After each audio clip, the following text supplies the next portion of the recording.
Hello everyone, Assalamu alaikum. This is Tahmina Akter, assistant teacher from No-13 National Ideal School. Dear students, hope you all are safe, sound and healthy by the grace of Almighty Allah. Welcome you to the program of BNIS homeschool program, and today I have a class for the students of class 2. Before starting the class, I would like to share some information on the whiteboard. So let's see the information. Today's class is for 2, subject English, teacher Tahmina Akter, class number 13. This is my Facebook ID and this is my mobile number. And today is 7th September 2020. And today you have no homework. So dear students, let's go to the topic for today's class, and the topic for today's class is do English about animals. Animals মানে হচ্ছে প্রাণী সম্পর্কে আজকে আমরা কিছু word শিখব, যেগুলো হচ্ছে বাংলায় দেয়া থাকবে, সেটা আমরা ইংলিশে ট্রান্সলেট করব।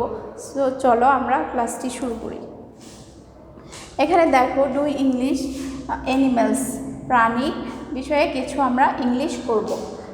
দেখো নাম্বার 1 দেওয়া আছে গাধা। গাধা ইংলিশ হচ্ছে এস। গাধা ইংলিশ হচ্ছে এস। তারপর দেখো নাম্বার 2 ষাঁড়। ষাঁড় ইংলিশ হচ্ছে BULL, বল। ষাঁড় ইংলিশ হচ্ছে বল। তারপর নাম্বার 3 হচ্ছে বাছুর। বাছুর ইংলিশ হচ্ছে CALF, ক্যাফ। বাছুর ইংলিশ হচ্ছে ক্যাফ।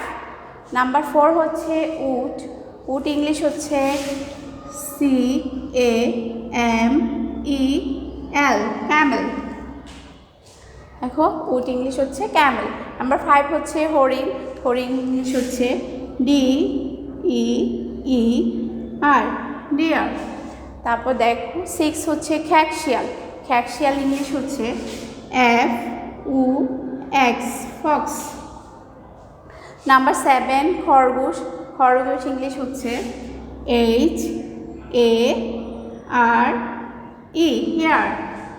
তারপর নাম্বার 8 হচ্ছে বানর। বানর ইংলিশ হচ্ছে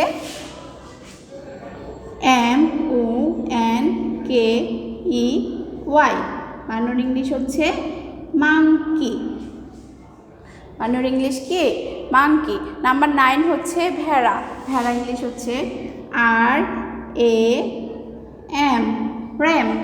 ভেড়া ইংলিশ হচ্ছে RAM, র্যাম। নাম্বার 10 হচ্ছে নেকড়েবাঘ। WOLF, wolf. ওলফ মানে হচ্ছে নেকড়েবাঘ। তাহলে চলো আমরা এগুলো আরেকবার পড়ি। গাধা এস, ষাঁড় বল, বাছুর ক্যাফ, উট ক্যামেল, হরিণ ডিয়ার, খ্যাকশিয়াল ফক্স, খরগোশ হেয়ার, বানর মাংকি, ভেড়া র্যাম, নেকড়েবাঘ wolf. So dear students, I hope you understand the class, memorize the topic, and it will be important for your exam, final exam. So dear students, you already know that you have no homework. So if you have any kind of problem to understand the class, then you can contact me through my Facebook ID or my mobile number. Dear students, hope to see you again in another class. Till then, stay safe, stay fine. Allah Hafiz.